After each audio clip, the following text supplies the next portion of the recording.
রাস্তায় চলতে চলতে অন্যমনস্ক অবস্থায় দাঁড়িয়ে গল্প করছে। দয়া করে রাস্তাকে সবসময় চলে ছেড়ে দাঁড়ান। যিনি সাইকেল রেখেছেন অনুসন্ধান কেন্দ্রের সামনে, দয়া করে সাইকেল থেকে রাস্তা আপনার গাড়ি দেখতে হচ্ছে, তাড়াতাড়ি মাইক করে আসুন।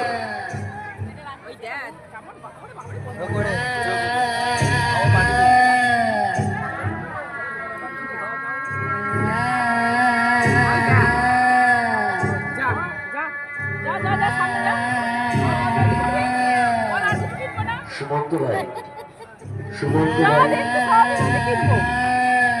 একবার অনুসন্ধান কেন্দ্রে আসবে।